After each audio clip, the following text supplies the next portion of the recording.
सरकार के हिसाब से देखें कि जो सरकार का कहना है 28% देश में अभी में एलपीजी का प्रोडक्शन बढ़ गया है। गैस का अलग से सरचार्ज के नाम पे बिल पे जोड़ा जा रहा है। पब्लिक डिस्ट्रीब्यूशन सिस्टम में अब केरोसिन वापस से दिया जाएगा कहा जा रहा है। हमने पिछले महीने हमारा सिलेंडर बुक कर दिया था। अब माना कि आज 13 तारीख को मेरा 25 दिन पूरा हो रहा है, तो अगर मैं जा रहा हूँ कि भाई अब मेरा 25 दिन हो गया, मेरे को बुक कर दो, तो वहाँ पे एजेंसी वाले लोग उनको कह रहे हैं कि भाई 7 तारीख से मानूंगा 25 दिन। सुप्रीम लीडर बस नहीं थे, वो एक रूहानी लीडर भी थे। और उन्होंने कहा है कि aggression by the US Israel on Iran was contrary to international rules and humanitarian law. Ayatollah Ali Khamenei की मौत का बदला, वो जस्टिस, ईरान में जस्टिस एंड रिवेंज ये बहुत अलग अलग टर्म्स नहीं है। To kill Khamenei is one thing, but to bomb a Friday prayer in Ramzan on the last day, इसका मतलब कुछ और ही हो जाएगा। ईरान को अपने आप को मजबूत दिखाना है, इसराइल को अपने आप को मजबूत दिखाना है, अमेरिका को अपने आप को मजबूत दिखाना है। Yes. तो ऐसा लगता है कि जंग लंबी खिंचेगी। अब यूएस में एक मागा वाला जो धड़ा है, दे आर एग्नोस्टिक। उनका कहना है कि हमें नहीं फर्क पड़ता फिलिस्तीन का क्या होता, हमें नहीं फर्क पड़ता इजराइल का क्या होता है। उनका है अमेरिका फर्स्ट, इंसानी जान की उनके लिए बड़ी कीमत होती है। मीनाब में 150 मर गई, कोई मतलब नहीं, लेकिन एक अमेरिकन सिटी अगर वो जो 7 है उनको ज्यादा दुख रहा होगा। 50 मेरे ख्याल मुसलमान देश हैं, 57 है ना, 50 प्लस। किसी ने नहीं कहा कि ईरान के साथ गलत हुआ। 13 मार्च 2026 का दिन है और ईरान पर अमेरिका और इजराइल की साझा लड़ाई एक और नए दिन में प्रवेश कर गई है। बहुत सारे अपडेट्स हैं। अब हम ये बात दावे से जानते हैं कि पहले दोनों देशों के विदेश मंत्रियों की बात हो रही थी, ईरान और भारत की, जो इंडिया की जो एनर्जी सिक्योरिटीज़ है, जो हमारे टैंकर्स को वहाँ से निकलना है स्ट्रेट ऑफ हॉर्मुज से। अब ये बात कंफर्म हो गई है कि ईरान के राष्ट्रपति जो हैं उनसे भारत के प्रधानमंत्री नरेंद्र मोदी ने भी बात की है। दोनों देशों ने अपने अपने रीडाउट्स भी इस बारे में निकाले हैं और अश्योर किया गया है हिंदुस्तान को अब कि हिंदुस्तान की जो एनर्जी सिक्योरिटी नीड्स हैं उनका ध्यान रखा जाएगा। उम्मीद की जा रही है कि इस बातचीत के बाद में स्ट्रेट ऑफ हॉर्मुज में इंडियन फ्लैग शिप्स के लिए या ऐसे शिप्स जो हिंदुस्तान एनर्जी लेके आ रहे हैं, चाहे वो गैस हो चाहे वो तेल हो, उनकी आमद में थोड़ा इम्प्रूवमेंट तो ज़रूर हो जाएगा। हिंदुस्तान के वेस्टर्न बॉर्डर्स पे जो पोर्ट हैं आपका कांडला, मुंद्रा, इन सारे पोर्ट्स पर रेडीनेस को अपग्रेड किया जा रहा है कि अगर बड़े नंबर में टैंकर्स आते हैं तो किस तरह से पोर्ट्स रिसीव करेंगे। तो ये अपडेट हिंदुस्तान की एनर्जी सिक्योरिटी से जुड़ा हुआ है। गैस को लेके जो त्राहिमाम है अभी भी बना हुआ है, हम उस पर भी बात करेंगे।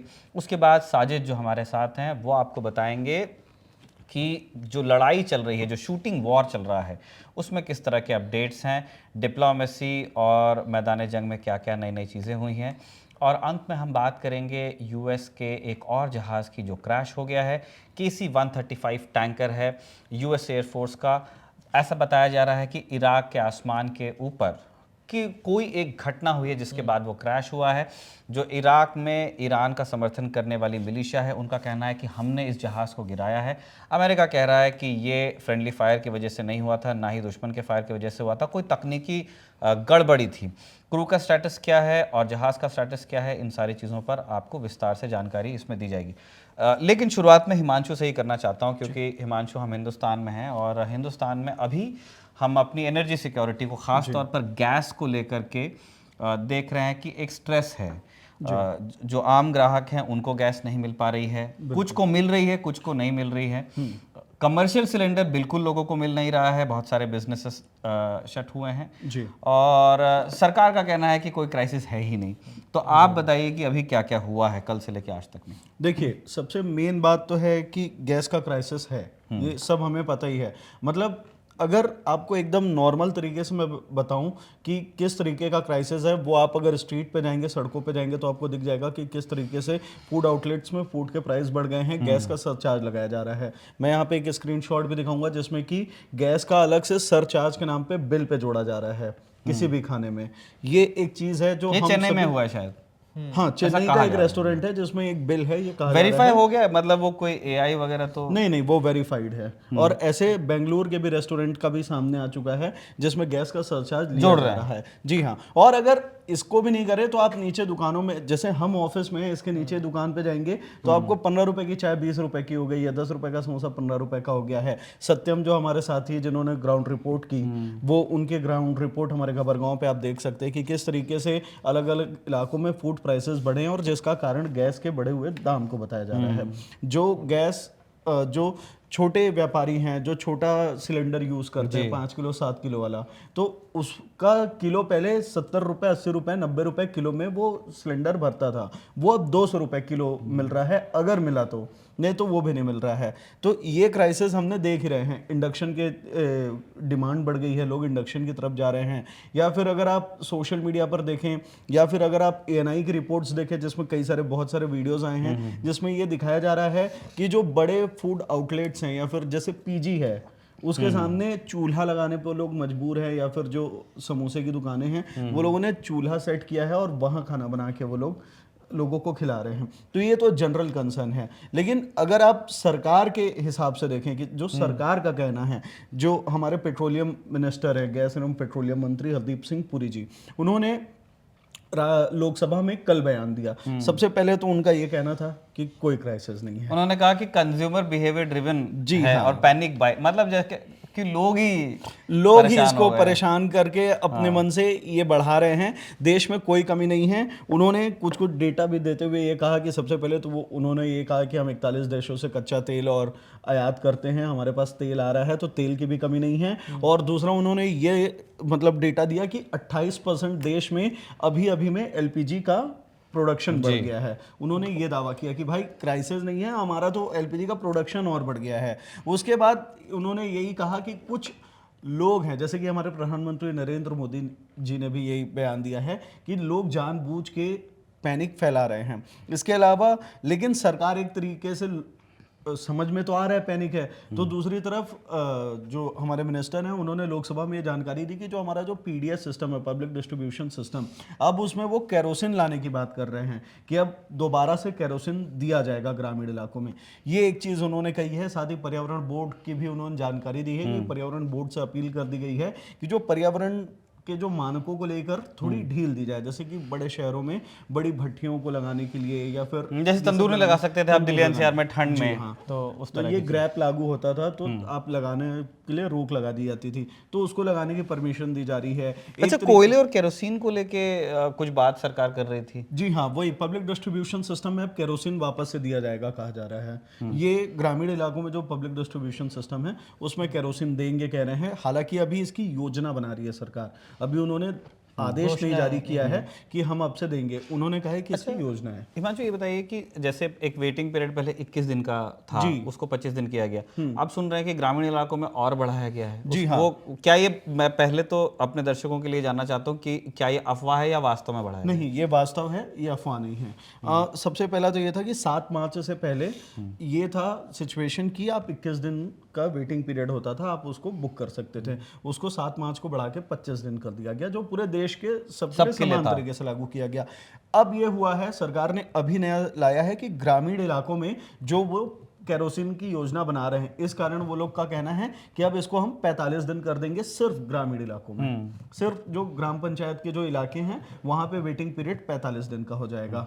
और इसमें एक दिक्कत ये भी है, इसी में जैसे कि हमारे ग्राउंड रिपोर्ट में आपको दिख जाएगा, हमारे साथी ने जो की थी सत्यम ने, उसको लगाएंगे डिस्क्रिप्शन में, लिंक हम दे देते हैं, उसका डिस्क्रिप्शन में आप लिंक देख लेंगे। बड़ी मेहनत से सत्यम ने और पंकज मेरे ख्याल गए थे, पंकज ने बहुत मेहनत से वो ग्राउंड रिपोर्ट बनाई है। उसमें आपको ग्राहकों की तकलीफ दिखेगी, उसमें आपको ऐसे लोगों की तकलीफ नज़र आएगी जो इस काम से जुड़े हुए हैं, चाहे वो एजेंसी के मालिक हों, चाहे वो जो सिलेंडर बांटने वाले भैया होते हैं, वो दिहाड़ी का 500-600 रुपये नहीं कमा पा रहे हैं। आप सोचिए दिल्ली NCR में अगर 500 रुपये अभी शाम को अगर आदमी नहीं लेके जा पा रहा है घर में, तो उस घर में मतलब मातम ही हो रहा होगा। क्या होगी उस घर की, सही बात। तो इसमें उन्होंने, लोगों ने कहा है मुंह से कि भाई सिचुएशन ऐसा था कि माना कि हमने पिछले महीने हमारा सिलेंडर बुक कर दिया था।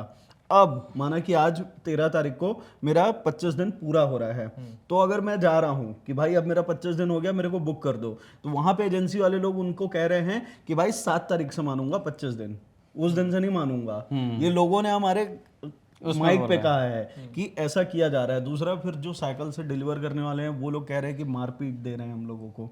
मतलब हापाधापी मची हुई है। आपको एक हाँ, मतलब 3-4 लोग इकट्ठा हो जाएंगे, बेचारा क्या करेगा, वो सिलेंडर वाला भी पिटेगा। आपको एक बढ़िया चीज बता रहा हूँ जो हमारे साथ घटी, ये कल रात की घटना है। रात को देर रात को 11:30 बजे ऑफिस से साथी लोग निकले थे, खाना खा रहे थे नीचे।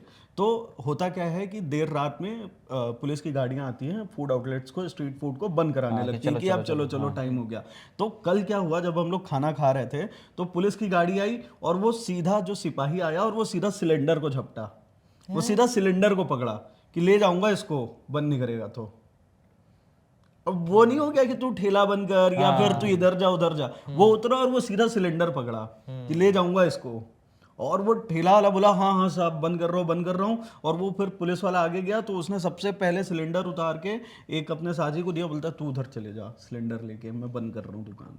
तो ये सिचुएशन हो गई उनके साथ, मतलब बड़ा क्राइसिस वाला मामला हो गया तो क्या तो ये लेकिन ना ये थोड़ा तो एडअप हो रहा ही है, क्योंकि ये हमारे दर्शकों को पता होना चाहिए, हम राजदूत में लगातार बता भी रहे हैं कि हिंदुस्तान के ऑयल रिजर्व्स तो हैं, मैं नहीं कहता बहुत, लेकिन कम भी नहीं है जी। तो इसलिए तेल की कमी हिंदुस्तान को नहीं होने वाली है अभी कुछ दिन तो नहीं होगी, बिल्कुल नहीं होगी, क्योंकि हमारे पास में पहले हमारी रिफाइनरीज के पास तेल है, हमारे पोर्ट्स पे जो टैंक्स है वहाँ पे तेल है, फिर जो प्रोडक्शन के बाद में जो पेट्रोल पंप पे तेल पहुँच गया है वो है हमारे पास में, and then we have our strategic reserves. जी। तो उस बहुत तेल है उस हिसाब से, तो इसीलिए सरकार के लिए ईजी है मिट्टी का तेल बांटना। हाँ, दिक्कत है एलपीजी में, पीएनजी में, सीएनजी में, एलएनजी में। उधर क्या है कि क्योंकि हम कुछ एलपीजी तो हमारी रिफाइनरीज में निकलती हैं, अभी हरदीप पुरी ने कल बताया भी कि हमने ओएमसीज को बोला है कि आप थोड़ा सा एलपीजी का प्रोडक्शन जैकअप कीजिए, वो कर भी रहे हैं, लेकिन उसमें थोड़ा सा टाइम चाहिए,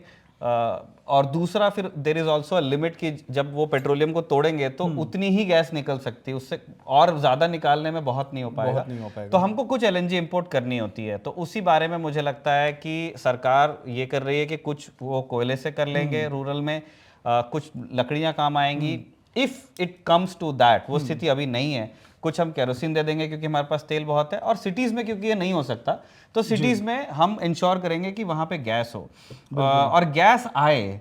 इसके लिए अब हमने देखा है कि प्रधानमंत्री मोदी की बात हुई है मसूद पेज़ेश्कियान से, जो ईरान के राष्ट्रपति हैं। मैं दोनों जो दोस्त हैं हमारे, हिमांशु भी बताएं और साजिद भी बताएं कि क्या हुआ है, दोनों नेताओं के बीच में क्या बात हुई। दो तरह के रीड आउट्स निकल के आए हैं। एक तो भारतीय प्रधानमंत्री का प्राइम मिनिस्टर के ऑफिस की तरफ से कल निकल के आया 11:41 पे, और उससे कुछ देर पहले प्राइम मिनिस्टर मोदी का ट्वीट भी आया था। तो पहले मैं ट्वीट पढ़ के बता देता हूँ। प्राइम मिनिस्टर मोदी ने लिखा है कि मसूद पेज़ेश्कियान से जो राष्ट्रपति हैं उनसे बात हुई है और expressed deep concern over the escalation of tension and the loss of civilian lives and as well the damage of civilian infrastructure. मतलब वहाँ जो लोगों की जान जा रही है और इंफ्रास्ट्रक्चर डैमेज हो रहा है, उस पर प्राइम मिनिस्टर मोदी ने चिंता जाहिर की है। और दूसरी इंपॉर्टेंट चीज़ प्राइम मिनिस्टर मोदी ने बोला है कि पीस और स्टेबिलिटी जो उस रीजन की है उस पर हम ध्यान देंगे, डायलॉग पर ध्यान देंगे, डिप्लोमेसी पर ध्यान देंगे, रिवायती बात जो बोली जाती है। लेकिन सबसे इम्पॉर्टेंट जो हमारे काम की है कि इन्होंने लिखा है प्राइम मिनिस्टर मोदी ने कि unhindered transaction of goods and energy. सबसे इंपॉर्टेंट बात हमारे लिए यही है कि उन्होंने प्राइम मिनिस्टर से, राष्ट्रपति से बोला है पेज़ेश्कियान से कि अब जो उसकी गुड्स और एनर्जी की जो आवाजाही, निर्बाध आवाजाही, हाँ वो मतलब जाए। लेकिन इस जब हम ईरान का रीड आउट पढ़ते हैं तो इस तरह की कोई बात हमको अभी वहाँ से समझ में नहीं आई है। ट्रांसिट वाली बात नहीं है, नहीं है वहाँ पे ईरान के रीड आउट में इस तरह की कोई बात नहीं है। ईरान के रीड आउट में क्या है वो मैं आपको पॉइंट्स में बता देता हूँ। ये मैं आपको दर्शकों को बता दूं कि यहाँ ना इधर सूत्र उधर सूत्र वो नहीं होता है यहाँ पे। यहाँ पे जो साजिद हैं, साजिद को हमने बोला है दोनों पार्टीज के रीड आउट्स को पढ़ने के लिए। तो साजिद ने हिंदुस्तान का रीड आउट भी पढ़ा है और ईरान का रीड आउट होता है फारसी में। तो Farsi I can not expect Sajid to read. तो उन्होंने, जिन लोगों को फारसी समझ आती है, उन्होंने अंग्रेजी में जो लिखा है भावानुवाद उस पर, उसको पढ़ के साजिद आपको बता रहे हैं कि क्या लिखा है। तो ईरान के रीड आउट में 2-3 चीज़ें आएंगी। सबसे पहले तो ये कि पेज़ेश्कियान बार बार अपनी वॉर का जिक्र कर रहे थे कि जो हमारी ऊपर जो वॉर मुसल्लत की गई है इसराइल और अमेरिका ने की है वो गलत है। और इन्होंने बोला कि Iran seeks no wider war but वॉप्स justice of killing of Ayatollah Ali Khamenei, school childrens, और फिर उसके बाद वो ब्रिक्स का भी जिक्र करते हैं, इस पर हम बात करेंगे। अली खामेनी की बार बार उन्होंने बात की है कि उन्होंने कहा है कि हमें जंग बड़ी नहीं करनी है, लेकिन आयतुल्ला अली खुमैनी की मौत का बदला, वो जस्टिस, ईरान में जस्टिस एंड रिवेंज ये बहुत अलग अलग टर्म्स नहीं है उनके लाइन ऑफ थॉट में। तो उन्होंने कहा कि वो तो हमको कसम है कि हम लेंगे। और उन्होंने ये भी बोला है ना कि फिर वो सिर्फ आयतुल्ला खामेनी सिर्फ हमारे सुप्रीम लीडर बस नहीं थे, वो एक रूहानी लीडर भी थे, दुनिया के मुसलमानों के प्रति उनकी आस्था थी। तो ये बात भी उन्होंने मेंशन की। फिर उसके बाद मीनाब में जो बच्चियों के स्कूल 168 लोगों की वहाँ जान गई थी, और 160 करीब 150 के करीब वहाँ पे बच्चियाँ ही उसमें मारी गई थी। तो उसका जिक्र किया है कि उसका भी हम बदला लेंगे। उसके बाद ब्रिक्स की मैं बात कर रहा था, उन्होंने बार बार इस तरफ ध्यान दिलाया है कि ब्रिक्स का भी उन्होंने मेंशन किया है और एससीओ का भी मेंशन किया। आप ये देखेंगे ये दोनों संगठन है, उसमें आप रशिया और चाइना का मेनली चाइना पाएंगे। हाँ, मेनली चाइना का पाएंगे, रशिया का भी है लेकिन चाइना का ज़्यादा है दोनों में। एससीओ में तो चाइना का ही है मुख्य रूप से। तो इससे ये बात समझ में आती है कि वो इस पूरे कॉन्फ्लिक्ट को सुलझाना चाहते हैं, वेस्ट के तरफ से नहीं सुलझाना चाहते। वो चाहते हैं कि चाइना, रशिया और इस तरफ का जो एक्सेस है उसकी तरफ से सुलझे। और प्राइम मिनिस्टर से अगर ये बात हुई है तो उससे ये समझ में आता है कि वो ये भी चाहते हैं कि हम भी उसको सुलझाने में शामिल हों। उसके अलावा उन्होंने लिखा है, मैं ईरानी रीड आउट की बात कर रहा हूँ, कि जो भी इंडिविजुअल लोगों की मौत हुई उसके लिए जस्टिस चाहिए, और इस्लामिक रिपब्लिक, उन्होंने ये भी कहा है कि इस्लामिक रिपब्लिक ऑफ ईरान है, हमने वॉर शुरू नहीं की थी, नो डिजायर टू, और हम ये भी चाहते नहीं है। और उन्होंने कहा है कि aggression by the US Israel on Iran was contrary to international rules and humanitarian law. Basically वो पेजेश्कियान ये बताने की कोशिश कर रहे हैं, वो 2-3 चीज़ें क्लियर कर रहे हैं। वो पहली चीज़ ये क्लियर कर रहे हैं कि ये जंग जो है ये अनजस्ट है, क्योंकि आप देखिए मिडल ईस्ट में कई बार अमेरिका ने या इजराइल ने कार्रवाइयाँ की हैं ये कहते हुए कि यहाँ जिहादिस्ट पनप गए हैं, या आईसिस आ गया, या सद्दाम हुसैन कोई एक डिक्टेटर है, या लिबिया में उन्होंने गद्दाफी के खिलाफ जो कैंपेन कुछ तो वहाँ पे मूवमेंट था, और कुछ उन्होंने यूएस ने स्ट्राइक्स में हेल्प की थी, देन असद। ईरान कह रहा है कि हमारा केस वैसा नहीं है, ऐसा नहीं है। उन्होंने कहा है कि ये कॉन्ट्ररी टू इंटरनेशनल लॉ हमारे ऊपर कार्रवाई हुई है, हमारे सुप्रीम लीडर की किलिंग हुई है। वो ये भी कह रहे हैं कि हमारा लीडर नहीं मरा है, आप देखिए एक रूहानी व्यक्ति मरा है, और असैसिनेशन वो कह रहे हैं उस चीज़ को। और पेजेश्कियान ने लेकिन इस चीज़ को कहा कि हम देखिए इस जंग को खींचना नहीं चाहते हैं। ये मैसेज इंडिया को नहीं, वो गल्फ को भी दे रहे हैं, गल्फ को भी दे रहे हैं। और इस पे हम आगे विस्तार से बात भी कर लेते हैं, अभी ही बात कर लेते हैं। पेजेश्कियान का बयान देखिए, 2-3 हमने प्राइम मिनिस्टर मोदी का स्टेटमेंट का जिक्र किया, इनका जिक्र किया, IRGC के तरफ से भी कल बयान आया था, और मुस्तफ़ा खामेनी की तरफ से भी आया था। तो हम पेजेश्कियान के बयान को, हमने कल 3 शर्तें जो उन्होंने रखी है कि अगर जंग रोकना है तो कौन कौन सी 3 शर्तें, वो मैं बता देता हूँ। उनका था कि पहले जो हमारे साथ पहले तो हमारे लेजिटिमेट मांगे उसको उन्होंने मतलब डिफाइन नहीं किया कि वो क्या मांग रहे थे, कि कौन सी मांगे उनको माना जाए। इशारतन समझ में आता है कि जो प्रतिबंध लगे हैं वो अलग किए जाए, दूसरा हर्जाना दिए जाए, ठीक है, और तीसरा इंटरनेशनल गारंटी दी जाए। तो पेजेश्कियान के बयान से समझ में आता है कि वो जंग खत्म करने की तरफ इशारा कर रहे हैं, है ना। IRGC की तरफ से कल जो बयान आया था उसमें लग रहा था कि नहीं, ये लोग चाहते हैं कि एस्केलेट हो वॉर, और ये देखते हैं क्या होता है, हम हमला करेंगे, तुम अगर हमला करोगे आई फॉर एन आई, है ना, आंख के बदले आंख, वैसा वाला वो कह रहे हैं। और फिर रात को राजदूत में भी हमने मुस्तफ़ा खामेनी का लंबा चौड़ा स्टेटमेंट आया है, 7 हिस्सों में निकलाया है। पहले मैं हिस्से 7 अलग अलग वो बता देता हूँ, फिर उसकी डिटेलिंग में हम जाएंगे।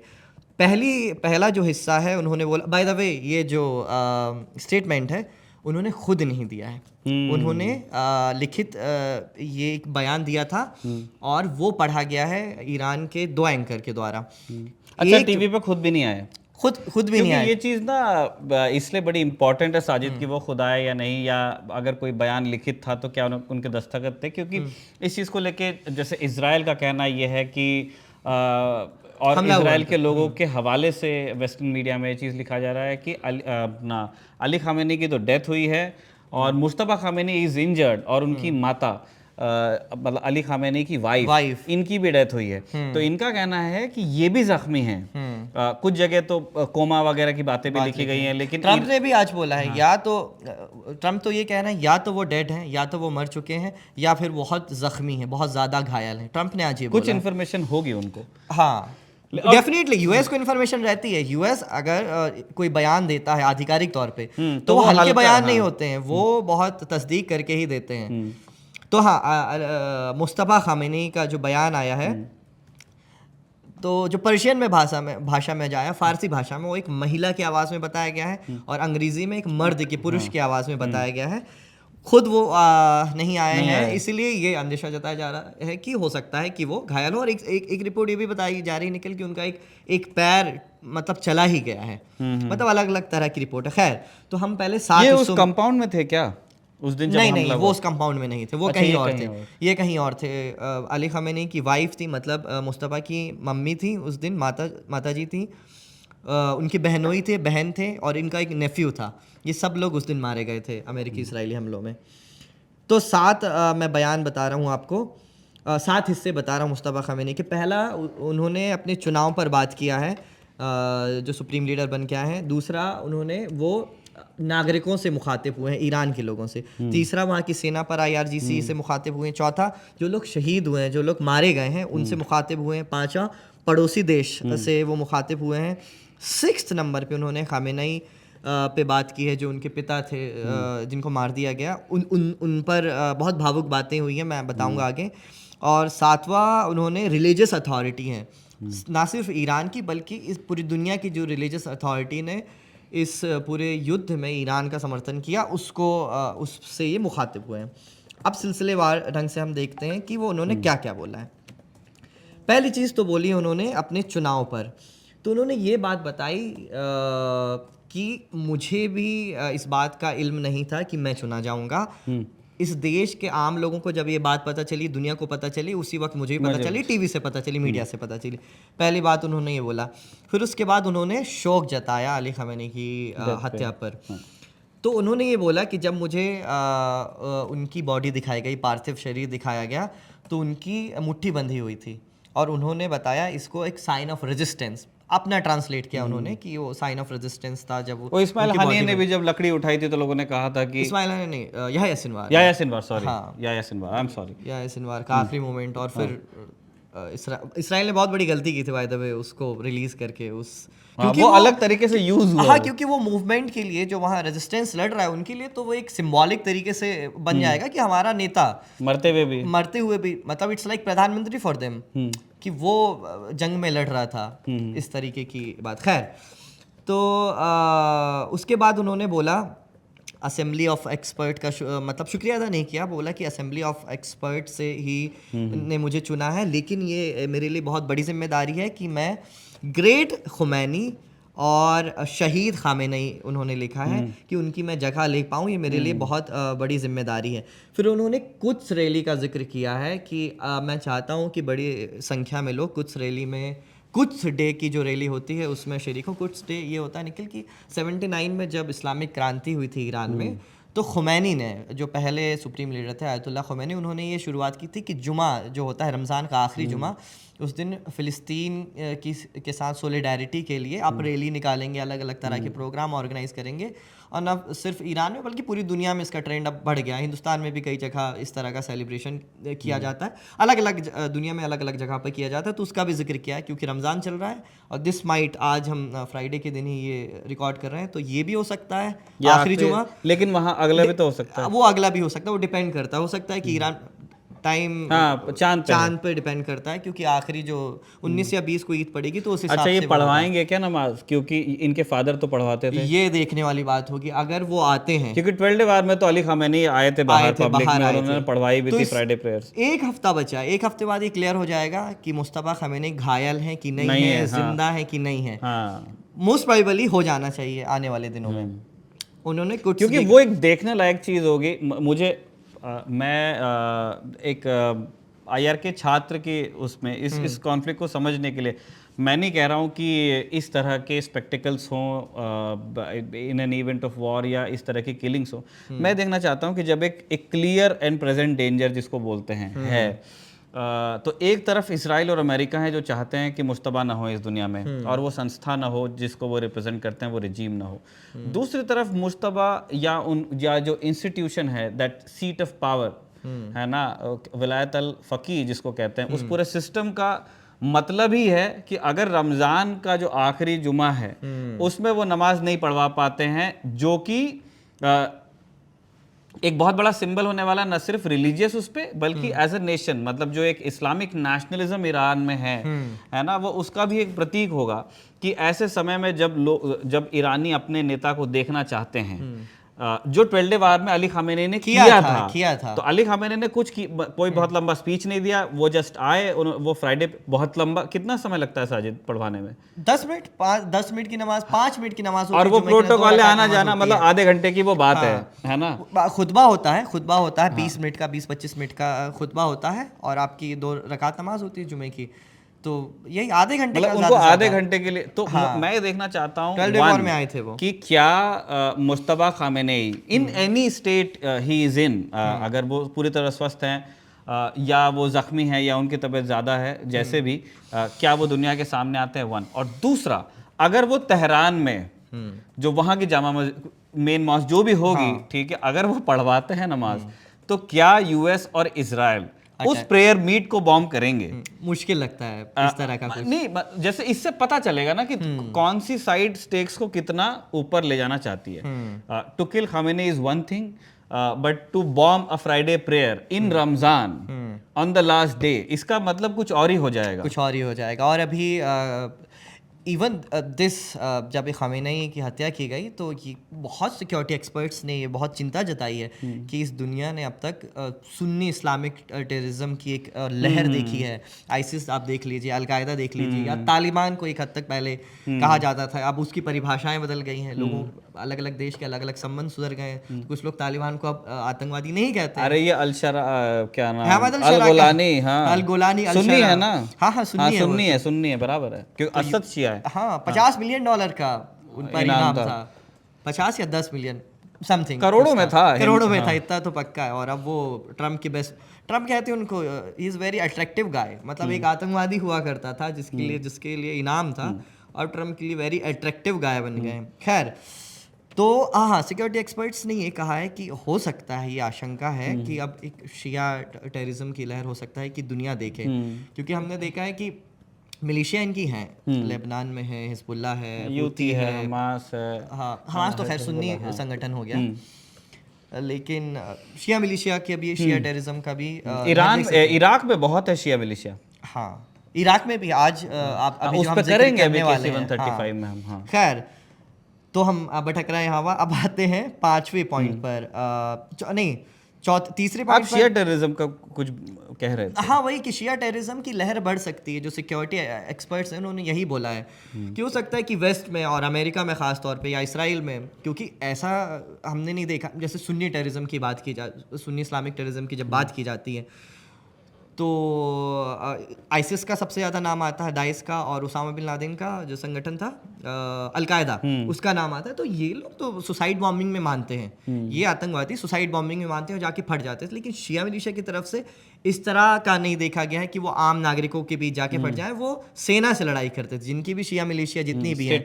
हाँ, स्टेट वर्सेस स्टेट होता था, मतलब इनकी जो पावर्स रहती तो स्टेट से लड़ती थी, आर्मी से लड़ती थी।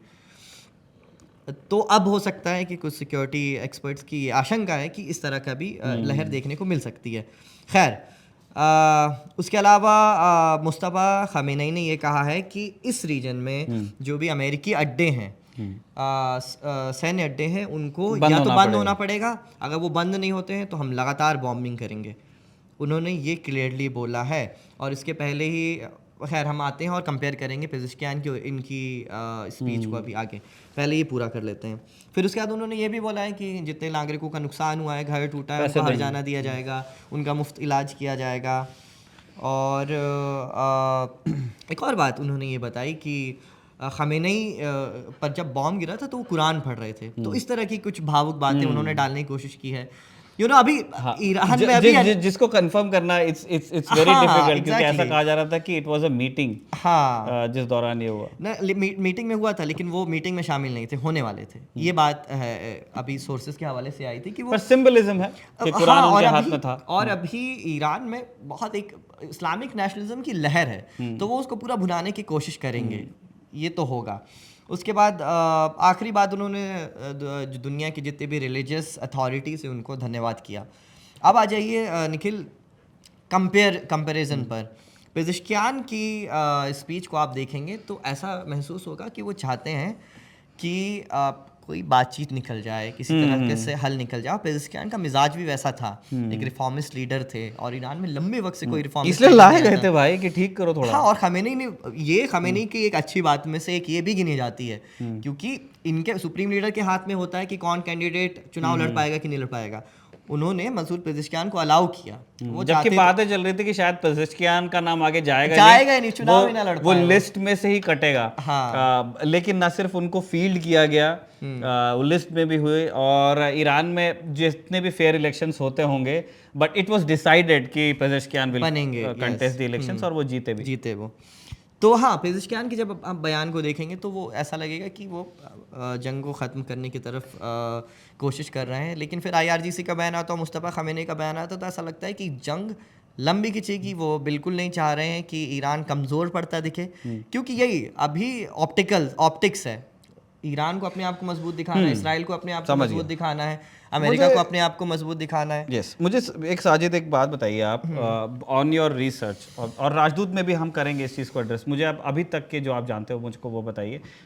Waste is interested in knowing, या कम से कम उनके अखबारों में इस तरह की क्वेरीज है कि मुस्तफ़ा को कितना लेजिटिमेट वही लोग मानते हैं जो मुस्तफ़ा के नीचे काम कर रहे हैं। फॉर एग्जांपल लारिज़ानी, जिनके बारे में कहा जा रहा था कि ये है मेन आदमी। हाँ, ठीक है। और से पेज़ेश्कियान ईरान में प्रेसिडेंट कभी ये सोच नहीं सकता कि वो सुप्रीम लीडर से कभी बराबरी में बात करे। लास्ट इंसिडेंट मेरे ख्याल रफसंजानी वाला था। यस, जब थोड़ा सा था, सुप्रीम लीडर और प्रेसिडेंट की बराबरी आखिरी बार रफसंजानी जब थे और अली खामेनी थे तब देखी गई थी। उसके बाद से supreme leader was always Paramount. Ahmadinejad आते हैं, बहुत पॉपुलर होते हैं, बहुत उनको मुस्तफा बहुत हेल्प करते हैं उनको, लेकिन जैसे देखा जाता है कि ये पौधा जड़ पकड़ लेगा, वैसे ही अहमदीनेजाद, जो कहा जा रहा है कि अमेरिकन अटैक्स में उनकी भी डेथ हुई है, वो गायब कर दिए जाते हैं पब्लिक उससे। तो मैं जानना चाहता हूँ कि जैसे अब जो बड़े स्टेक होल्डर्स हैं IRGC में, जो सीनियर लीडरशिप है या जो बाकी बड़े आयतोल्ला वहाँ पे हैं, फिर लारिज़ानी हो गए, अराक्ची हो गए, पेज़ेश्कियान हो गए, ये लोग कितने कंफर्टेबल हैं विद मुस्तफ़ा? इनकी वफादारी किसको है? दो तरह की बातें कही जा रही हैं। एक तो जो यहाँ की आप पॉलिटिकल लीडरशिप इस तरफ की देख लीजिए, जो गवर्नमेंट फॉर्म करती है, पेज़ेश्कियान और आपके अब्बास अराक्ची, ये इनके आप ट्वीट्स देखेंगे तो इसका मिजाज यही लगेगा कि वो डिप्लोमेसी की बात कर रहे हैं। लेकिन लारिज़ानी की आप बात कीजिए या IRGC के जो नए चीफ है वहीदी, उनकी बात कीजिए, इनकी भाषा एकदम लगती है मुस्तफ़ा ख़मेनी से मिलती हुई। कुछ सिक्योरिटी एक्सपर्ट तो यहाँ तक की कह रहे थे कल, it is actually Larijani who is saying all this. Exactly, और मुस्तफ़ा ड्राफ्ट करके दिया है, लारिज़ानी के बारे में कहा जा रहा है कि वो पूरी तरह से कमिटेड है सुप्रीम लीडर की तरफ। तो कल जब ये कहा जा रहा था कि हो सकता है कि वो घायल हैं, बिस्तर में पड़े हों, तो ये उनका ड्राफ्ट है, लारिज़ानी ने लिख के दिया हो। तो यहाँ पे आप देखेंगे IRGC पूरी तरीके से मुस्तफ़ा के साथ है। उसका रीज़न है निखिल, 20 साल से मुस्तफ़ा ख़मेनी ने कोई भी सरकार में, गवर्नमेंट की बात कर रहा हूँ, कोई भी आधिकारिक पद नहीं लिया है किसी भी तरह का, ना ही IRGC में कोई पद लिया है, लेकिन पर्दे के पीछे से वो IRGC पर काम कर रहे थे। कुछ फोर्स के साथ काम करते थे, बजीज के साथ काम करते थे, और IRGC के हेड्स के साथ काम करते थे। बाय द वे, हमारे दर्शकों को पता होना चाहिए, IRGC का नाम आपने बहुत सुना है, बट और IRGC और ईरानियन आर्मी या नेवी में फ़र्क यह है कि IRGC मुल्क के लिए नहीं, वो क्रांति की रक्षा के लिए है, आइडियोलॉजिकल बहुत ड्रिवन है, जो विलायत अल फ़क़ीह वो उस सिस्टम के लिए हैं। तो ज़्यादा उनका आइडियोलॉजी से ड्रिवन मामला है ना, वो ज़्यादा मानते हैं बदला शहादत, ये उनकी वोकैबुलरी ज़्यादा है। बट बसीज इस एक लेवल ऊपर IRGC से। बसीज के लोग वो हैं, मैं आपको बता दूं कि जब ईरान इराक वॉर होती थी, उस लड़ाई में बसीज मिलिशिया के जो लोग थे वो उनका कमिटमेंट इस लेवल का था साजिद कि जब इराक ने माइंस बिछाई तो इस ऐसे केसेस में सैपर्स लगते हैं। जैसे अगर इंडियन आर्मी के सामने कोई माइंस बिछाएगा तो हमारी इन्फेंट्री नहीं जाती, ना टैंक्स जाते, हमारे पास डेडिकेटेड यूनिट्स हैं जो एक्सपर्ट्स हैं इन एरियाज को डिमाइन करने के लिए। वो इंजीनियरिंग के लोग होते हैं, उनको पता होता है कि ऑर्डिनेंस कैसे हैंडल करना, माइन कैसे निकालना है, वो एरिया क्लियर करते हैं और आमने सामने चले जाते हैं। ईरान में क्योंकि शाह के रवानगी के बाद वेस्ट की कोई हेल्प नहीं थी, उनके पास में कुछ रेजिमेंट्स थी ज़रूर इंजीनियर्स की, सैपर्स की, लेकिन वो उतने एरिया को डिमाइन नहीं कर सकते थे और ज़रूरत थी। इट वॉज बसीज मिलिशिया जिसने हुक्म दिया कि दौड़ो इसके ऊपर से, और बसीज के लड़ाके दौड़े हैं माइंस के ऊपर से। तो होता क्या था कि जहां से दौड़ के जा रहा है या लेट जाते थे तो वो कहीं ना कहीं जितने तक गया वो सेफ है क्योंकि एक आदमी दौड़ के गया है, और जहां दग गया वो एक माइन अपने साथ लेके चला गया, फिर दूसरा जाता था, फिर तीसरा, और ऐसे they used to blaze a path between the mines. तो इसीलिए मतलब इसलिए ईरानियन रिजीम का जो रेजिलियंस है, मैं कोई इस तरह के एक्ट्स का समर्थक नहीं हूँ। दिस इज सेंसलेस क्या लॉस ऑफ लाइफ, किसी को इस तरह से मरना नहीं चाहिए। लेकिन Iran has had a history जहाँ पे ये सारी चीज़ें की हैं। तो बसीज मिलिशिया के साथ मुश्तबा का अगर एक्सपीरियंस है तो वो आपको बताता है कि वो आइडियोलॉजिकल कमिटमेंट की मैं बेसिकली बात कर रहा हूँ कि वो मरने मारने को वो तैयार हैं। और ये मतलब मुस्तफ़ा ख़मेनी का जो वास्ता था IRGC से हो या फिर बसीज के साथ, तो वो 17 साल से जुड़े हुए थे। जब इराक के साथ वॉर चल रही थी तभी वो जुड़ गए थे। और एक उनकी टुकड़ी थी, नाम भूल रहा हूँ मैं उस टुकड़ी का, उन्होंने बहुत अच्छा परफॉर्म किया था इराक वॉर में, तो उसको बाकायदा IRGC में फिर बाद में शामिल किया गया था और अप्रिशिएशन हुआ था। और फिर ऐसा होता है ना निखिल कि कुछ हीरोज़ उभरते हैं उस युद्ध से, तो उसमें से एक उभरे थे इराक वॉर से। लेकिन ये भी हो जाता है कि हो सकता, हाँ हो सकता है। जब आपके पिता मतलब बहुत बड़े पद पे होना तो फिर बेटा अपने आप टैलेंटेड हो जाता है। हाँ, तो वो भी है। नहीं, इसका भी जिक्र है ना, इसका आपका जिक्र ऐसा मिलेगा आपको कि 2008 की बात है ये अपने अली ख़मेनी इनके पिता के ऑफिस में काम किया करते थे, और जो IRGC के टॉप कमांडर्स थे उनके साथ मिला करते थे। तो आपका सीधा राब्ता है यहाँ पे, मीटिंग्स में जाते थे। हाँ, बड़े बड़े लीडर्स के साथ, IRGC के चीफ के साथ, बसीज के चीफ के साथ, इन सब से आपका वास्ता है। जब इनकी ज़्यादा तबीयत हो गई अली ख़मेनी की, क्योंकि बहुत 85 प्लस थे ना, तो ज़्यादा ही मतलब एज थी वो, तो वो एक्टिविटी जो चाहिए एक सुप्रीम वो तो कर नहीं पाते थे, तो लड़का ही साथ में था, जाते थे वो रैलीज में जाते थे, मीटिंग्स में हिस्सा लेते थे अली ख़मेनी के साथ। तो निखिल, इस पूरी बात का लब्बो लुबाब ये है कि कमिटमेंट जो है IRGC का वो मुस्तफ़ा ख़मेनी के साथ है। अली लारिज़ानी जो दूसरे कैंडिडेट बताए जा रहे थे जो नहीं बने हैं, उनका भी पूरा उनके साथ है कमिटमेंट, ख़मेनी के साथ दिख रहा है, मुस्तफ़ा ख़मेनी के साथ दिख रहा है। लेकिन यहाँ पे जब हम यहाँ के बयान देखते हैं जो गवर्नमेंट की शक्ल में, आप मसूद पेज़ेश्कियान देखें या अब्बास अरागची देखें, तो ये लोग लगता है कि ये लोग चाह रहे हैं कि वॉर रुके और सैंक्शंस हटे, इस तरह की भी बातें। उनका मेन ये है ना कि देखो अभी ईरान, आखिरी चीज़ जो मैं कह रहा हूँ, फिर हम हिमांशु से जानेंगे कि इंडिया में एनर्जी इंपोर्ट्स में कितने टैंकर्स आए और कितने आने वाले।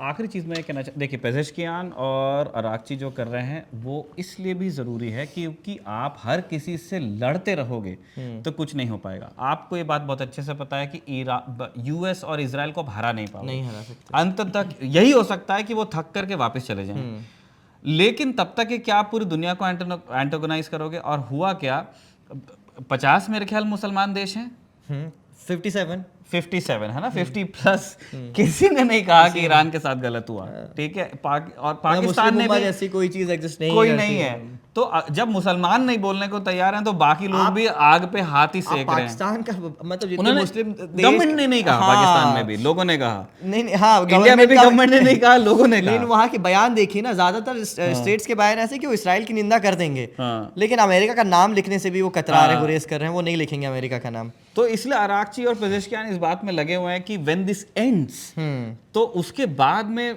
हमको कोई तो होना चाहिए। कितनी लॉजिकल बात कर रहे हैं, वो कह रहे हैं कि हर्जाना दो हमको, अपने देश का फायदा देख रहे हैं, वो कह रहे हैं कि सैंक्शंस हटाओ, वो कह रहे हैं कि गारंटी दो कि अब हमला नहीं होगा, बात खत्म। और आप यहाँ पे देखिए कि हम ये कर देंगे, लड़ लेंगे। हालांकि ये भी ऑप्टिक्स की बात है, ये अलग अलग good cop bad cop. Yes, एक दो और अपडेट्स है वो मैं दे दूं, फिर आप हिमांशु से एनर्जी क्राइसिस पर बात कीजिएगा। हिजबुल्लाह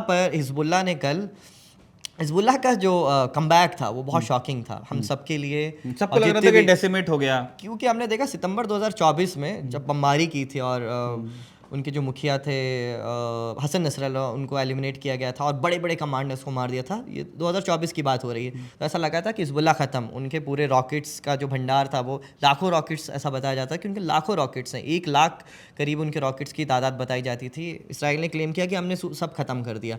उसके बाद क्या हुआ, देखा हमने कि ये नईम कासिम बने और नईम कासिम ने कर दिया कॉम्प्रोमाइज़ हो गए वो इसराइल के साथ कि भाई हम अब हथियार डालने के लिए रेडी हैं, आपसे नहीं लड़ेंगे। और बहुत ये जो डील थी इनकी कि हम डिसार्म हो जाएंगे, ये डील बहुत करीब पहुंच गई थी। ये लोग भी रेडी हो गए थे, 20-25 किलोमीटर पीछे भी गए थे, पीछे इजराइल भी के चले border गए से। थे। और इस पर दबाव था अमेरिका का और वहाँ की सरकार का। इवन लेबनान ने कहा कि यार बहुत हो गया। लेबनान की सरकार नहीं चाहती कि आपका ये कॉन्फ्लिक्ट चल रहा है, उसकी वजह से हमारे लोग मरते हैं। तो ये वो भी बहुत परेशान हो गई थी वहाँ की सरकार। तो उसके बाद लगभग ये डील फाइनल हो गई थी कि अब हम नहीं लड़ेंगे। लेकिन अब हम देखते हैं तो इसने सबको चौंका दिया। कल 1 घंटे में निखिल 100 रॉकेट दागे गए हैं लेबनान की तरफ से, हिजबुल्लाह ने इसराइल में दागे हैं और कैजुअलिटीज़ भी हुई होंगी, लेकिन वो जाहिर सी बात है पता नहीं चल रहा है, नुकसान भी हुआ है। मिलिट्री अड्डों पर ही दागे हैं। लेकिन आप जब बॉर्डर देखेंगे नहीं, जब आप बॉर्डर देखेंगे तो वहाँ पे उनकी ये क्या थोड़ा सा मैं बस इसको वो करना चाहता हूँ क्वालिफाई कि हो सकता है हमास अब हिजबुल्लाह कह रहा हो कि हमने सिर्फ मिलिट्री टारगेट्स को हिट किया, but there has been a history. तो इसमें हिजबुल्लाह ने भी वो सिविलियन एरियाज को टारगेट करते हैं, हाँ। है ना। और क्योंकि इजराइल में मिलिट्री टारगेट्स को हिट करना इज़ वेरी डिफिकल्ट, इसीलिए वो सिविलियन एरियाज वो इसलिए डिफिकल्ट है ना क्योंकि मोसाद के आप वो देखिए अड्डे कहाँ पे बनाता है, वो पूरे सिविलियन इलाकों में बनाता है। आप तेल अवीव में देखिए मोसाद के अड्डे हैं। अभी जून 2025 में जब ये अटैक हुआ था तब ये बात कंफर्म हो चुकी है। हॉस्पिटल वाला नहीं, हॉस्पिटल के बगल में जो गिरा था, नहीं, ये अलग हमले की बात कर रहा हूँ। ये अमेरिकी इंटेलिजेंस ने भी कंफर्म किया, ये बात कंफर्म हो चुकी है पब्लिक डोमेन में अब कि मोसाद के ऑफिस को मिसाइल लगी थी और वो सिविलियन एरिया में था।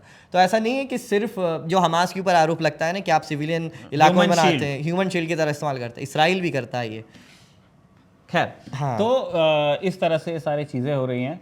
आप बता रहे थे कि हिजबुल्लाह का एक कमबैक हुआ हाँ, है। हिजबुल्लाह का कमबैक हुआ है, तो वो इसराइल के लिए एक चिंता वाली बात है। और उसके अलावा 41वां जो वेव है हमले का वो IRGC ने शुरू कर दिया है। और हाँ, नेतन्याहू का प्रेस कॉन्फ्रेंस हुई है, पहली स्पीच हुई है जब से ये जंग शुरू हुई। एक लंबी चौड़ी तफसीली उन्होंने स्पीच दी है और कुछ सवाल भी लिए गए थे, तो उन्होंने कुछ सवाल इग्नोर कर दिए। जैसे पहला सवाल तो ये पूछ लिया गया कि आप तो कह रहे थे कि हिजबुल्लाह ख़त्म हो गया है, तो उस पर एकदम साइलेंट थे, कुछ नहीं बोला उन्होंने। फिर एक सवाल उनसे पूछ लिया गया कि आप पे जो करप्शन के आरोप लगे हैं और प्रेसिडेंट ट्रम्प बार बार कह रहे हैं कि वो आरोप आपके स्थगित कर दिए जाए, उनको पार्डन दे दिया जाए आपको, ताकि आप वॉर लड़ सकें। इस पर वो एकदम साइलेंट थे। तो नेतन्याहू की स्पीच ये थी, बहुत कुछ खास निकला नहीं। नेतन्याहू ने बस यही बोला है कि हम ये जंग चलती रहेगी। अमेरिका की तरफ से थोड़ा मामला शांत हुआ है। ट्रंप ने बोला है कि दिस वॉर में एंड सून। यहाँ से भी जिनकी पॉलिटिकल लीडरशिप में जब आप पेजिशकियान का बयान देखते हैं, यहाँ से भी लगता है कि लड़ाई ख़त्म हो जाएगी, लेकिन इसराइल कहता है कि जंग लंबी चलेगी और मुस्तफ़ा कहते हैं कि जंग लंबी चलेगी। तो ये अपडेट नहीं, ये तो एटीट्यूड का फ़र्क है। हाँ। साजिद, ये तो सब लोग जानते हैं कि यूएस के दिमाग में क्या था, नोबडी नोज। और शायद उन्होंने नेतन्याहू के कहने पे ये सब किया है। यूएस को नहीं लगा था कि ये जंग 2 हफ्ते चलेगी। इजराइल ऑलवेज न्यू कि क्योंकि वो उस रीजन में रहते हैं, उनको पता है कि वो बिहेवियर कैसा है, वो उस माइंडसेट को समझते हैं जो ईरानियों का है। इसलिए इजराइल की हमेशा से तैयारी थी एक जंग की कि एक बार होने दो इसको। यूएस को ऐसा लगता था कि शायद 10 दिन 12 दिन में कुछ हो जाएगा। और नेतन्याहू को लग रहा है ना कि ट्रम्प के बाद पता नहीं मौका मिले कि ना मुझे कि इतना कोई साथ देगा या नहीं। हाँ, और ये रिपब्लिकन और डेमोक्रेट्स की बात नहीं है। ऐसा नहीं है कि रिपब्लिकन आगे चुनकर नहीं आएंगे, है ना, कि डेमोक्रेट्स ही जीतते रहेंगे। ये बात है वहाँ के बदलते हुए जहन की। आप देखेंगे कि फिलिस्तीन का जो मुद्दा है वहाँ पे, अब फिलिस्तीन की तरफ जो हिमायती होती, अब वहाँ क्या होता है निखिल, सर्वेस होते रहते हैं, अलग अलग एजेंसियाँ करती रहती हैं। तो वहाँ ये पता हर मुद्दे पे होता है, महंगाई पे आपका हो रहा है या जो वॉर चल रही है उस पर। तो इसराइल के लिए हमेशा से वहाँ पे बढ़ोतरी दिखती थी, 60-70% लोग समर्थन करते थे इसराइल का, और फ़िलिस्तीन का वोट रहता था 20 से 25%। अब फ़िलिस्तीनियों के प्रति वहाँ के लोगों की हमदर्दी बढ़ रही है। गज़ा वॉर जब से शुरू हुई थी 2023 वाली, उसके बाद तो ख़ास तौर पे यंगस्टर्स के बीच में 60 से 70% यंगस्टर्स अब एक बड़ा सपोर्ट कर रहे हैं। नंबर अग्नोस्टिक लोगों का हो गया। पहले यूएस में था कि वो डिसाइडेडली वो इसराइल को फेवर करते थे। अब यूएस में एक मागा वाला जो धड़ा है, दे आर एग्नोस्टिक। उनका कहना है कि हमें नहीं फर्क पड़ता फिलिस्तीन का क्या होता, हमें नहीं फर्क पड़ता इसराइल का क्या होता है। उनका है अमेरिका फर्स्ट, जिसमें इसराइल के लिए भी जगह नहीं है। टकर कार्सन की आज की वीडियो आई है, वो कह रहे हैं कि भाई हमारे देश में इलीगल इमिग्रेंट्स रह रहे हैं, महंगाई बढ़ रही है, वो भगाओ। ट्रम्प तो उसके लिए आए थे, वो प्रॉमिस करके आए थे, और ट्रम्प ने तो बोला था हम किसी की जंग में शरीक नहीं होंगे। लेकिन अब तो टकर कार्सन जैसे लोग एक बहुत बड़ी रीच रखते हैं अमेरिकी राजनीति में। लेकिन फिर वहाँ वो भी दिक्कत है साजिद की लोग गाली देंगे ट्रम्प को लेकिन दबा देंगे, है ना। अभी मिड टर्म में हू नोज यही हो जाए। मुझे एक चीज़ और जाननी है। देखिए अब हम जंग के बड़े सारे अपडेट्स आपको दे रहे हैं लगातार। ये खबर आज हमारे पास में साजिद 13 मार्च है आज, 13 मार्च 12 मार्च की देर रात को ये खबर आई कि एक KC-135 टैंकर यूएस एयरफोर्स का ये क्रैश कर गया इराक पर, इराकी स्काइज, और 5 लोगों का क्रू था। यूएस एयरफोर्स का जो सेंटकॉम है उसका कहना है कि राहत बचाव का काम चल रहा है। सेंटकॉम का कहना है कि ये एक फ्रेंडली फायर इंसिडेंट नहीं था, ये चौथा एयरक्राफ्ट है। 3 एयरक्राफ्ट कतर में गिरे, तो उसमें सेंटकॉम ने कहा कि इट वाज फ्रेंडली फायर। उनका कहना है कि एक कतरी पायलट ने या एक कतरी सरफेस टू एयर बैटरी थी, उसने यूएस के 3 एयरक्राफ्ट को, F-15 बड़े जहाज होते हैं, उनको गिरा दिया। और अब ये चौथा एक टैंकर के गिरने, टैंकर आसमान में उड़ने वाला टैंकर है, एरियल रिफ्यूलिंग के लिए इस्तेमाल होता है। और उसमें वो कह रहे हैं कि ये फ्रेंडली फायर भी नहीं है, एनिमी फायर भी नहीं है। वो कह रहे हैं कि कोई तकनीकी दिक्कत आई होगी। और बड़ा मजाक बन रहा है यूएस का कि यार ये बड़ी एक अजीब चीज़ आपने की है कि कतर में आपके जेट्स गिरते हैं तो वो फ्रेंडली फायर से होता है, और आपके किसी बेस पे आपके जवान मरते हैं तो अब मेडिकल इशू हो जाता है। आपके एयरक्राफ्ट कैरियर जेरल फोर्ट पर आग लगने की बात हो रही है तो आप ये कह रहे हैं कि इसका कॉम्बैट से कोई संबंध नहीं है। आपका टैंकर इराक के आसमान में गिर जा रहा है तो आप कह रहे हैं कि ये तकनीकी खामी से गिर, जब क्योंकि इराक में ऐसी मिलिशिया, इराक में शिया पॉपुलेशन बहुत है और वो मानते हैं ईरान के कॉज में, और अब आफ्टर खोमेनीज किलिंग वो लोग कर रहे हैं हमला। आपको ये बात पता होनी चाहिए कि भी नाम लिया मैक्रो का एक फौजी मरा है। अच्छा, एक फ्रेंच, यस इराक में, इन इराक। हाँ, अच्छा, ये वहाँ क्या हो रहा है कि देखिए इराक के नॉर्दर्न बॉर्डर्स, फिर आप ऊपर ऊपर जाओगे वो रास्ता यूरोप का है ना, तो जो वहाँ जिहादिस्ट एलिमेंट्स हैं उनको काउंटर करने के लिए सारे ही वहाँ नेटो के कई देश वहाँ पे हैं। आलुदैत में भी ब्रिटिश और फ्रांस आर्मी रहती है। तो एक फ्रेंच सैनिक इराक में उसकी डेथ हुई है क्योंकि वो लोग वहाँ उस रीजनल अब क्या हो रहा है कि पहले उनकी दिक्कत कुछ और थी, अब वहाँ का जो शिया मिलिशिया है इराक का, वो ईरान के पक्ष में वहाँ प्रोटेस्ट भी कर रहे हैं और एक्टिविटी करने की कोशिश कर रहे हैं। उन्होंने दावा किया है कि हमने गिराया है, लेकिन इस पे मुझे डाउट है निखिल, उनके पास ऐसे हथियार नहीं है कि वो मतलब चलते प्लेन को दाग सके। वो ऐसे, ईरान ने अभी तक ऐसे आधिकारिक रूप पे पुष्टि नहीं हो पाई किसी F-15 को या किसी अमेरिकी या इसराइली प्लेन को गिराया से, पुष्टि नहीं हो पाई है। तो ईरान जब मतलब इनकी एक्सेस ऑफ रेजिस्टेंस है तो मजबूत है, इन सबका पिता कहा जाता है, उनके बेबीज हैं एक्सेस ऑफ रेजिस्टेंस। जब उसके पास ऐसी कैपेबिलिटीज अभी तक साबित नहीं हो पाई है हम इस पूरी जंग में, तो इराक के पास मुश्किल है। और इराक के जो मिलिशियाज हैं पूरे एक्सेस ऑफ रेजिस्टेंस में सबसे कमजोर माने जाते हैं, हमास से, हूती से, हिजबुल्ला से। तो आई डाउट कि ये लोग गिराए होंगे। मैं ये भी आपको बता दूं कि जो KC-135 होते हैं हिंदुस्तान भी यूज़ करता है बाय द वे। हमने यूएस से ही लीज किया है, वेट लीज है, वो आगरा में है और वहीं पे हमारे एरियल रिफ्यूलर्स रहते हैं। तो वेट लीज मतलब वो मेंटेनेंस और पायलट भी गोराई है उसमें, मतलब अंग्रेज वहाँ से आए हैं वो, और लेकिन इंस्ट्रक्शंस हमारे होते हैं। और वैसे 5 हम और लेने वाले हैं, लीज करने वाले हैं। KC-135 को मैं आपकी बात से एग्री करता हूँ कि ये मुश्किल है कि इराकी मिलिशिया ने गिराया होगा। वाई? क्योंकि ये ज़मीन के करीब नहीं उड़ता है। फाइटर जेट ज़मीन के करीब उड़ते हैं, है ना, क्योंकि उनको रडार इवेट करना है और उनको तो बॉम्ब्स डालने हैं। वो आते हैं कई बार टेरेन के पास में। ये जो फ्लाइंग टैंकर्स है, ये उड़ता हुआ पेट्रोल पंप है, ये ज़मीन के पास भाई पत्थर मार दे गिर जाएगा। तो ये हाइट पे उड़ते हैं और हाइट पे जाके ही जो फाइटर जेट होता है, इसकी यूटिलिटी क्या है? एरियल रिफ्यूलिंग का फ़ायदा ये है कि जहाज़ जो फाइटर जेट्स हैं उनका अपना वज़न होता है और फिर उसके बाद में उनके हथियारों का वजन होता है और फिर फ्यूल का वजन होता है। एक पायलट ये चाहता है कि मैं ज़्यादा से क्योंकि मैक्सिमम टेक ऑफ वेट को आप कभी भी जंप नहीं कर सकते। जहाज कितना वजन लेके उड़ सकता है उसका एक लिमिट है कि ये 100 किलो लेके उड़ सकता है। तो अब 50 किलो फ्यूल 50 किलो हथियार कर लो, या 90 किलो हथियार और 10 किलो फ्यूल। मैं एक रफ आइडिया एग्जाम्पल दे रहा हूँ, है ना, ऐसा नहीं होता। तो पायलट्स की कोशिश ये होती है कि हम ज़्यादा हथियार लेके टेक ऑफ कर जाएं, फिर हवा में जाके एक बार जब उड़ जाएगा ना तब फ्यूल डालेंगे उसके अंदर। और इसमें ये भी तो एक तो आपको ज़्यादा हथियार ले जाने का मौका मिलता है, दूसरा आपका जो भी मिशन था, ज़रूरी नहीं है हर बार आप बॉम्ब डालने गए हो, रिकॉनेसेंस हो सकता है, मतलब रेकी करना उस इलाके की, या जो आपके एवैक्स हैं, मतलब जो एक उड़ता हुआ कंट्रोल सेंटर, वो यूएस बहुत यूज़ करता है उसको भी, एवैक्स को, तो उनको कई घंटे हवा में रहना होता है। तो ऐसे जहाज़ों को अब वो बार बार नीचे आएंगे, तो उसके लिए लोग क्या करते हैं कि एक आपका पास लगा, उसके बाद में आप जैसे आपको ईरान के ऊपर से there is a mission, you go to Iraqi skies, वहां पे एक पेट्रोल पंप हवा में है, भरो फिर से ईरान के ऊपर। तो इस तरह से मतलब इसके अलावा एयर फ्यूलिंग, एक तो एयर फ्यूलिंग होती है और रिफ्यूलिंग होती है। उसके अलावा आप मुझे बताइएगा, मैं ये जानना चाहता हूँ निखिल, कि जब भी कोई फाइटर जेट उड़ता है और जब अमेरिका से आता है तो उसे रिफ्यूलिंग की ज़रूरत ही होती है ना, तो वो कहाँ पे फिर अपने मिलिट्री बेसिस में करते होंगे ये? दो तरीके से होता है, हाँ। 2-3 तरीके से होता है। देखिए, कुछ जो स्ट्रेटेजिक बॉम्बर्स हैं यूएस के, यूएस के पास इस तरह के बॉम्बर्स हैं, B-2 बॉम्बर है, B-1 शायद कर सकता है लांसर, और B-52 की रेंज का हो सकता है कि ईरान तक ना हो, लेकिन उनकी अच्छी खासी रेंज है। तो ये लोग क्या करते हैं कि ये लोग अमेरिका से उड़ा के ला लेते हैं। B-1 लांसर्स इनके गुआम में रहते हैं, या B-2, तो या तो ये गुआम से आएंगे या तो ये कॉन्टिनेंटल यूनाइटेड स्टेट्स से आते हैं। उतने दूर से उड़ते हुए आएंगे, यहाँ पे इनका जो मिशन होगा, बॉम्बिंग रन होगा, करेंगे, वापस चले जाते हैं सीधा यूएस। सीधे तो इतना फ्यूल नहीं ला सकते आप, ठीक है, मतलब वो ऑलमोस्ट एयरक्राफ्ट के वेट के बराबर फ्यूल लगेगा इसमें।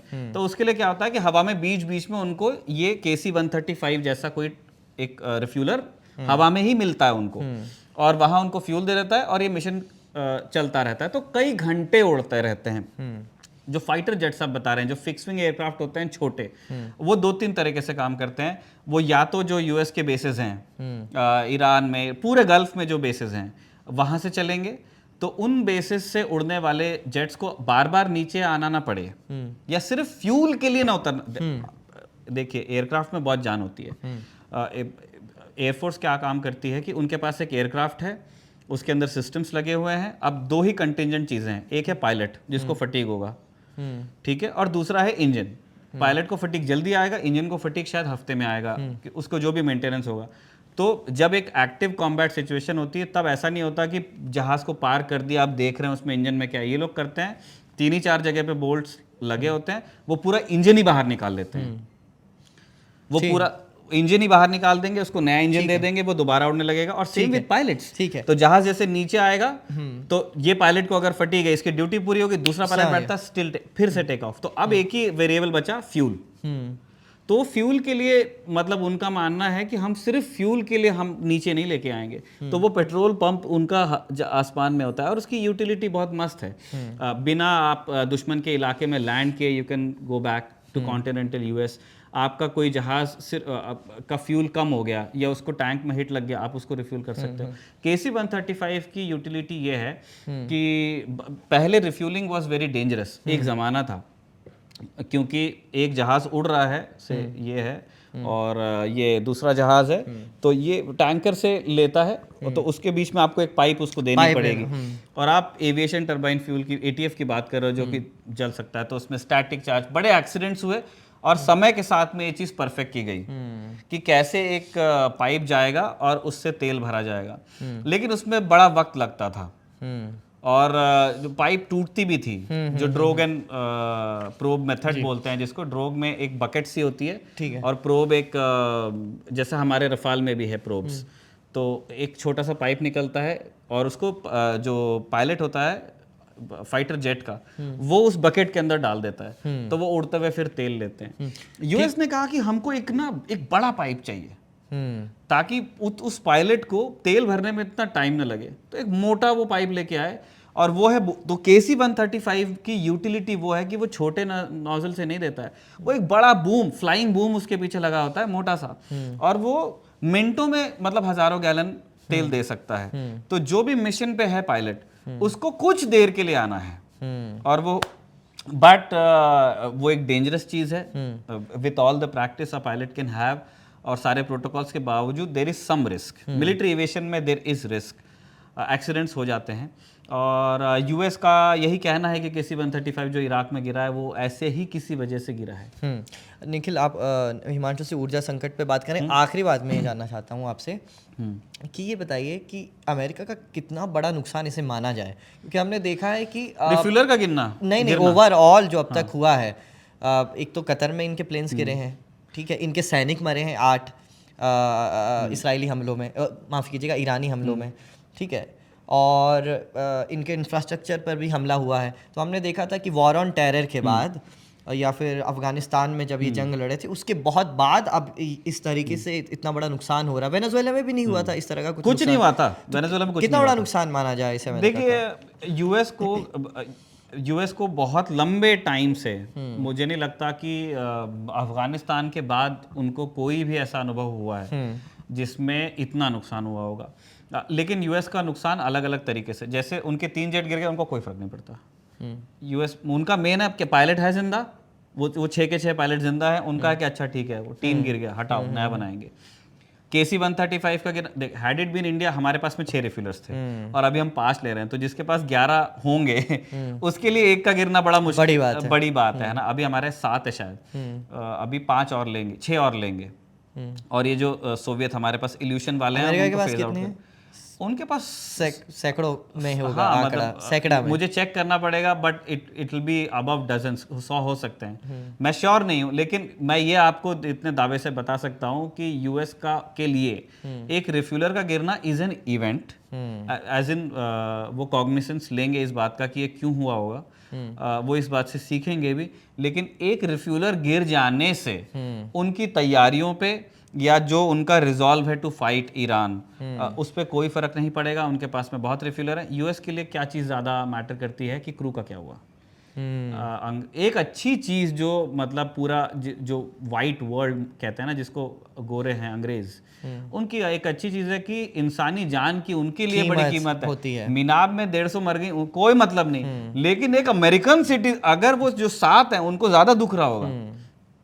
तो इस तरह से, और दुनिया भी इसी तरह से सोचती है, उनकी अमेरिकन की, ब्रिटिश की, यूरोपियंस की जान की कीमत ज़्यादा है।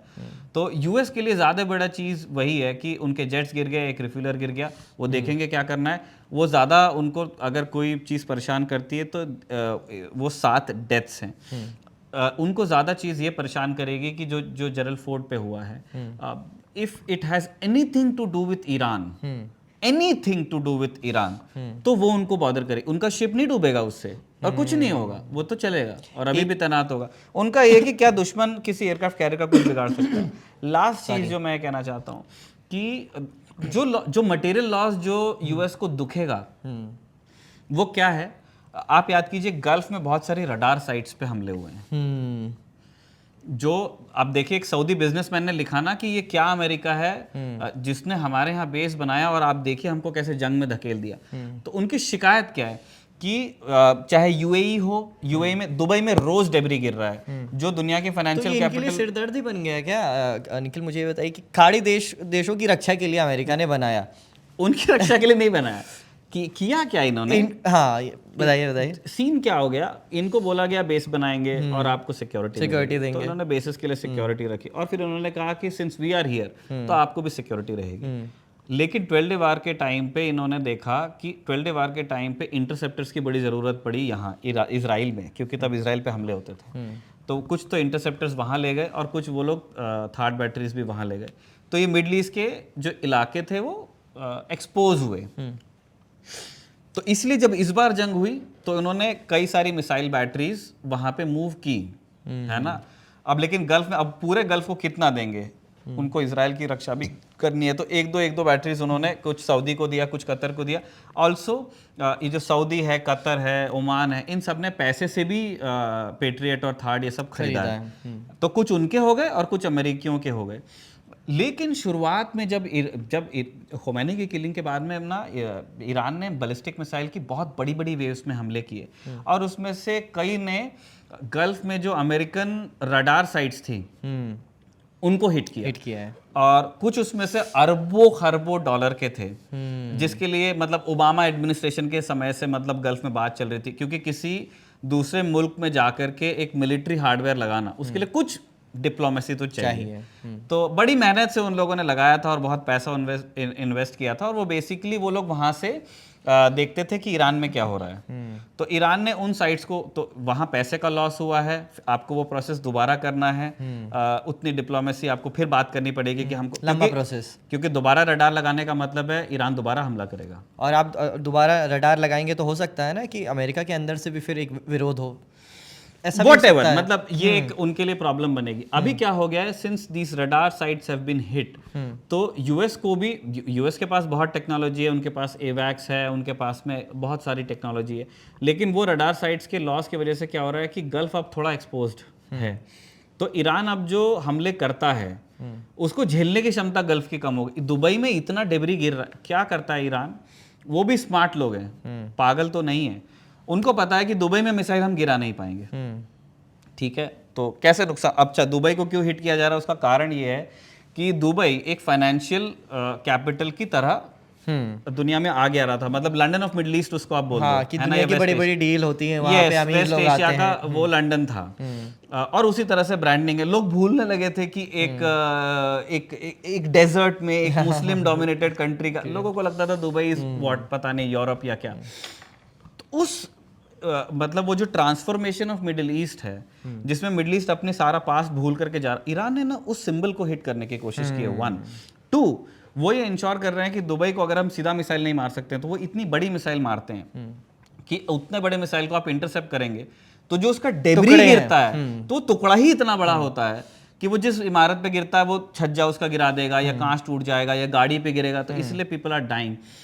ये यूएई के बाकी शहरों में भी हुआ है, और यूएई से ज़्यादा खुन्नस है भी ईरान की, मतलब दूसरे खाड़ी मुल्कों की उन्होंने सिंगल आउट किया है यूएई को, ये तो दिख रहा है। और यूएई का दर्द ज़्यादा इसलिए इंडिया में स्पेशली ज़्यादा इसलिए भी दिख रहा है, देखो हमले इराक में हो रहे हैं, हमले सऊदी में भी हुए हैं, हमले बाकी मुल्कों में भी हुए हैं। दुबई का सुनने को इसलिए ज़्यादा आता है इंडिया को क्योंकि इंडियंस बहुत रहते हैं, पहली चीज़। दूसरी चीज़ ये है कि दुबई में स्टेक्स बहुत लोगों के हैं, पैसे वाले लोग जिनको इंडिया में सेफ नहीं लगता वो कहाँ कर लेते हैं, दुबई में, है ना। कि देखो आप दिल्ली से चेन्नई का जो फ्लाइट है वही दिल्ली से दुबई का डिस्टेंस है, तो ऊपर नीचे 19 ही 20 होगा।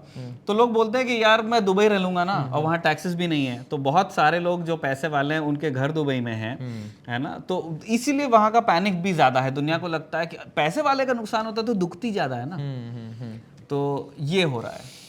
ठीक है, अब मुझे लगता है हम सारे अपडेट्स दे चुके हैं। अब ऊर्जा का दे चुके हैं। ऊर्जा पे अगर कुछ है तो, नहीं तो फिर wrap up टैंकर्स कर सकते कितने हैं। आए हैं बस ये बता दीजिए आप। टैंकर्स का ऐसा है, टैंकर्स का ऐसा है निखिल कि 11 मार्च की शाम 6 बजे पहला टैंकर आया था जो स्ट्रेट ऑफ हॉर्मुज पार करके आया था भारत में। ये मुंबई पोर्ट में आया था। इस ऑयल टैंकर का नाम है शेनलांग स्वेजमैक्स। हाँ, जी हाँ। इसमें लाइबेरिया का झंडा लगा हुआ है। जी, तो और ये बताया गया कि ये 1 मार्च को सऊदी के रास तानूरा जो बंदरगाह है वहां से करीब 10 लाख बैरल तेल लेकर निकला था।